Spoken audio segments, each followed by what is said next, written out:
Buenas, Gerio. Comenzamos otra vez. ¿Estás ahí Démosle. conectado, amigo? ¿Sí? ¿Estás ¿Sí? recién operado? ¿Qué te dijo el doctor? No, me dijo que sí puedo grabar, pero quizás como con más lentes, así como más... Ya, no, tranqui. Pero sí Ya. puedo, sí puedo. Vamos. Ya. Hay algo que me conté, Elías, pero esta carta es ambiciosa. Y la carta sube, sube, claro, esa sube. ¿Y qué pasa con las demás? ¿Por qué las demás no suben? ¿Por qué no sube, Elías?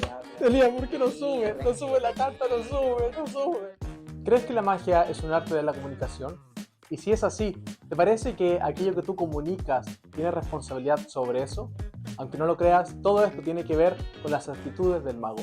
Y hoy hablaremos sobre las actitudes del mago frente al efecto de magia en el acto de comunicación mágica.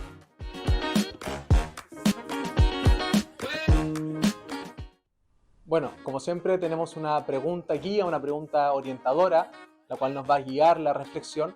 Y en este caso dice, ¿cuál es el rol que cumple la actitud del mago frente al juego en el acto de comunicación mágica? Y esto es bien importante porque vamos a ver cómo se desglosa esta pregunta y tiene distintos elementos. En primer lugar está el elemento del acto comunicativo. ¿Qué vamos a entender por acto comunicativo? Después de eso está el juego de magia, que vamos a entender y comprender por juego de magia. Y por último, la actitud. ¿Qué es la actitud? ¿Cómo se ha comprendido la actitud dentro del campo de las ciencias sociales? Entonces vamos a comenzar hablando sobre el acto de comunicación en magia. Si bien esto presupone ya de que la magia es un arte de la comunicación y un acto comunicativo, hay diversos autores que han tratado el tema. Nos vamos a centrar en la obra de Gaby Pareras, concretamente en los escritos del Alicante ficcional, El efecto para un mundo de ficción y lo más reciente escrito por Juan Esteban Varela, Ricardo Rodríguez, Hasta el amanecer, conversaciones con Gaby Pareras.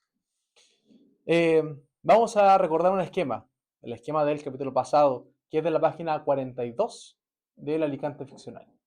Entonces, detalles y puntos importantes para comprender de mejor forma el diagrama que está acá. En primer lugar, vemos que hay una distinción, ¿vale? Una distinción entre arriba, donde estaría el plano del prestímano, y abajo, donde estaría el plano del mago, ¿vale?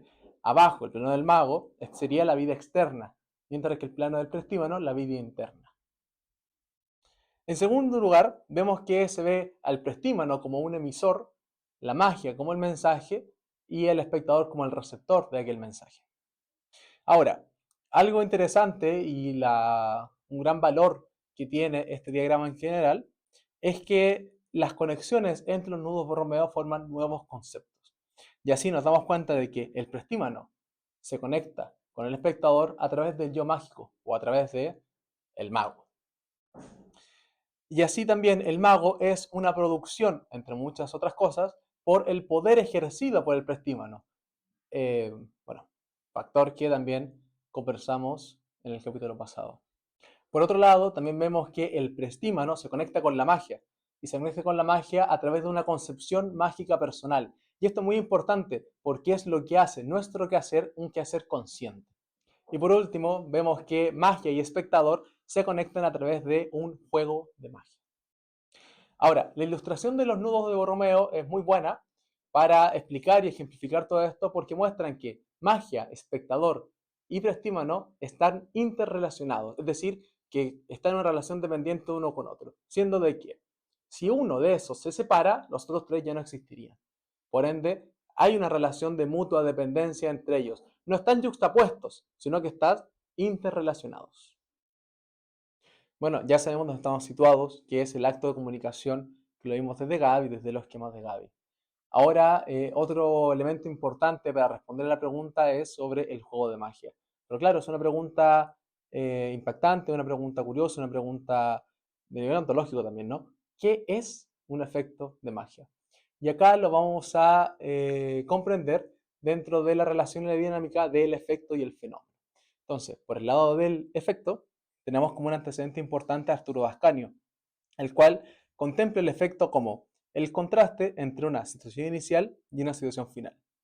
Y ahora, un punto clave dentro de todo esto es que Ricardo Rodríguez, dentro de su libro Iniciación y Reiniciación a la Magia, hace ver de que el estudio de Ascanio y la concepción de Ascanio es sobre todo visual. Es decir, los ejemplos que ponía Arturo Ascanio era, están los aros separados y ahora están entrelazados. El contraste existía, sí, pero era un contraste sobre todo visual. Ahora, un punto también importante y fundamental, central para comprender el efecto a nivel mágico en Ascanio, es la condición de imposibilidad. Ahora, Gaby, dentro del Alicante ficcional y de Hasta el amanecer, plantea al espectador como un ente co-constructor del imposible y co-constructor del efecto a través de sus experiencias vitales y su modo de ver la vida. Entonces, la condición de imposibilidad desde Gaby podemos ver de que no está dada de antemano y no está entregada per se, sino que es algo que se va construyendo en la dinámica de mago-espectador. Esto justamente es lo que Andrés Carmona toma dentro de la filosofía de Gustavo Bueno y lo pone en magia, un punto clave y muy importante, como el marco de identidad material. Es decir, la experiencia empírica del espectador respecto a, o sea, cuando ella se va a enfrentar a un efecto de magia. La gente sabe que las cosas no vuelan, pero porque lo han vivido, empíricamente lo han vivido. Ahora, en base a esto, Ricardo Rodríguez, también dentro de Iniciación y Reiniciación, propone en la página 273. El efecto de magia se produce en contraste entre una situación inicial y una situación final, pero siempre que esté enmarcado por un esquema material de identidad. Por otro lado, tenemos el fenómeno, el cual comienza a formularse desde Geminems. Y acá Felipe Flores, que es un mago local, hace la distinción y hace comprender de que justamente Nernst es el primero que distingue el efecto del fenómeno. Cosa que después Gaby retoma la discusión sobre el fenómeno y le da importancia y lo relaciona con el efecto, aún como elementos independientes, pero sí que están entrelazados. Entonces, retomando nuevamente el esquema de Gaby, vemos que el espectador se relaciona con la magia a través del juego. Sin embargo, Gaby también acentúa y pone el punto de que se conecta con el juego a través del fenómeno, porque el fenómeno es aquel que ondulea dentro de la vida externa. De hecho, Gaby nos dice que el fenómeno pretende, como interpretación vivida del efecto, trascender los elementos materiales que sostienen el efecto. Por eso, la cualidad del fenómeno es traducirse en arte en sueño, o, cuanto menos, pretenderlo para alcanzarlo alguna vez. Aquello lo dijo en el Alicante Ficcional, página 31. Entonces, algo importante que se debe destacar acá y recalcar es que el fenómeno, transcurre en la vida externa del juego, no en la vida interna. Y el fenómeno es lo que conecta con el espectador. Sin embargo, el efecto también tiene implicancias en la vida externa, no solo interno, también tiene implicancias externas. Y es por eso que vemos que el fenómeno conecta con el espectador, pero el efecto, al también tener incidencia en la vida externa, conecta con el prestímano. Y es así que ahora los nudos borromeos se comienzan a juntar, las relaciones se comienzan a amalgamar entre sí, por llamarlo de alguna forma, pero la cosa es que el fenómeno conecta al espectador con el juego y con el mago, y el efecto integra al prestímano en esa ecuación.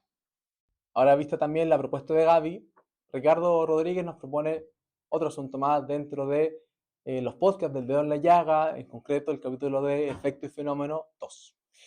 Y es que en este momento Ricardo comienza a ver efecto y fenómeno como algo dependiente, dependiente entre sí.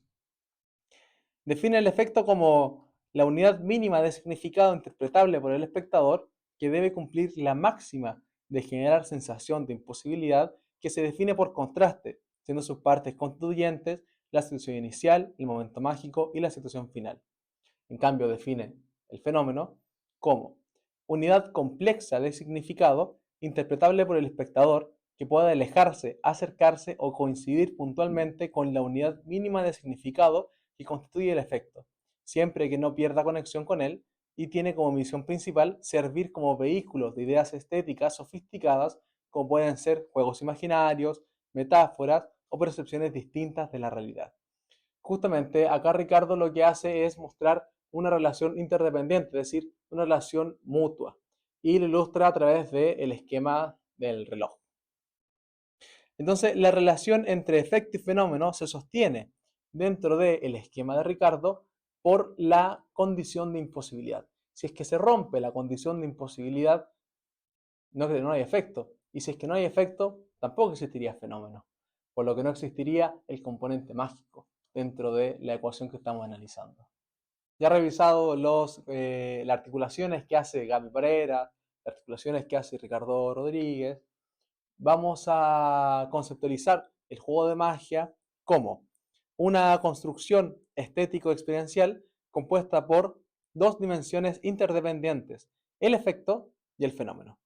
El efecto constituye la unidad mínima de significado generada por el contraste entre una situación inicial, un momento mágico y una situación final, siempre enmarcado en un esquema de identidad material, co-creada por el espectador y el mago. El fenómeno, por su parte, es una unidad compleja de significado que se relaciona con el efecto, pero que transcurre en el plano del mago. El juego de magia logra conectar no solo espectador y magia, sino que también magia y prestímulo. Bueno, ya he discutido y comprendido qué sería el acto de comunicación de magia, lo que es el juego de magia. Vamos por el último elemento, que son las actitudes. Y es que acá vamos a tomar cabida dentro de la psicología social. Y es que autores como Mongolid y Martínez ubican a Thomas y Granecki como los primeros antecedentes del estudio de las actitudes. Y justamente, en un inicio se definían como las actitudes son el proceso de conciencia individual que determina la actividad posible o real del individuo en el mundo social. Si vemos bien, esta definición tiene dimensiones sumamente individuales y subjetivas, pero que aún así lo conectan con el mundo social. Pero ahora, esas son las definiciones previas, los inicios de los estudios de las actitudes. Pero, ¿qué es una actitud o cómo se podrían comprender las actitudes? Y para eso tenemos en primer punto de que las actitudes son un concepto plenamente psicosocial. O sea, en primera instancia, tienen un componente individual, un componente subjetivo, un componente psicológico, si lo quiere llamar así. Sin embargo, ese componente no nace de un vacío social, no viene de la nada, nace de una sociedad determinada, con una cultura determinada, con un lenguaje determinado, con un hábito determinado. Lo segundo es que las actitudes son un constructo teórico, es decir, esa es una estructura hipotética con la que se puede inferir la actitud de alguien, por supuesto, a partir de la conducta observable. Y también en base a todo esto, Mongolid y Martínez nos dicen que las actitudes son una estructura cognoscitivo-emocional que canaliza la significación de los objetos y orienta el comportamiento hacia los objetos. Más adelante, después de la década de los 60, de la crisis de las ciencias sociales de 1960, con la llegada y la irrupción del giro lingüístico y de las perspectivas discursivas, vemos que las actitudes ahora son una forma de posicionarse frente a un objeto, ya sea un objeto psíquico, un objeto social, un objeto material. Es una forma en que alguien se posiciona frente a algo. Y eso también es parte de una construcción identitaria. Y aquello es lo importante de las actitudes. Ahora, teniendo en cuenta que las actitudes se van a entender como el posicionamiento de alguien frente a algo, nos da a entender algo muy importante. Y es que si nos remitimos al capítulo anterior sobre el poder en la magia, vemos que el mago, entre muchas otras cosas, es generado y producido por el prestímano a través del ejercicio de su poder. Sin embargo, aquel prestímano, ¿quién es? Aquel prestímano es un autor o una autora. Es alguien que vive en el mundo, es alguien que tiene opiniones sobre el mundo. Y por lo mismo es que nuestro lenguaje, como estamos atravesados y habitados por el lenguaje, no somos neutros y no tenemos una neutralidad ni objetividad. Por lo mismo, aquello que nosotros estamos haciendo y planteamos sobre el escenario, que por supuesto todo iniciaría dentro del plano del prestímano, el cual se ve producido en el mago, tiene una opinión y tiene una razón de ser. Recordemos que el prestímano se conecta con la magia a través de la concepción mágica. Es decir, se conecta a través de la magia para hacer un arte consciente. Consciente de nosotros mismos como seres en el mundo. Bueno, ya revisando perspectivas teóricas sobre qué sería el efecto del juego de magia, sobre cuál sería el acto comunicativo, sobre también analizando las actitudes desde la psicología social, toca dar respuesta a la pregunta guía que inició todo esto. Y es que, ¿cuál es el rol que ocupa la actitud del mago frente al juego en el acto de comunicación mágica? Y es que la actitud del mago frente al juego de magia cumple un rol principalmente de poner la subjetividad del prestímano en juego. No es una cuestión meramente técnica o escénica, sino de que se trata de la manifestación subjetiva del prestímano como ser en el mundo. Es decir, el mago no actúa desde la neutralidad, sino que desde un lugar cargado de significado, emociones, opiniones y visiones personales y socialmente que se proyectan en la experiencia mágica compartida con el espectador. El prestímano como emisor, la magia como mensaje y el espectador como receptor forman una relación interdependiente. En palabras sencillas, ¿qué es lo que le estás planteando al espectador? ¿Estás de acuerdo o en desacuerdo con el mensaje que estás transmitiendo? ¿Cuál crees que es la posición del espectador frente a tu mensaje?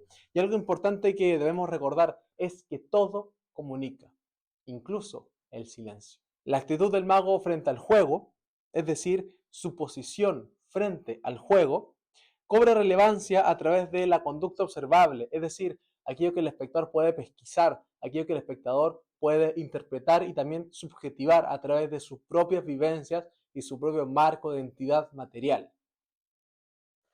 Así, la actitud del mago frente al juego en el acto comunicativo revela la presencia viva del prestímano como sujeto, con opinión, con sensibilidad, con una forma propia de hablar y de ser en el mundo.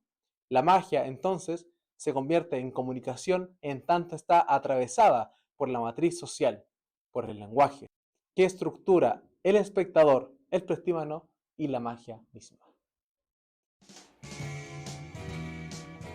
Con todo lo ya dicho, ¿crees que tu opinión tenga cabida dentro de tu espectáculo de magia? ¿Qué te parece que un mago corte la mitad de una mujer para después volverla a unir? Y sobre todo, ¿cuál crees que es el rol de las actitudes dentro de un espectáculo de magia?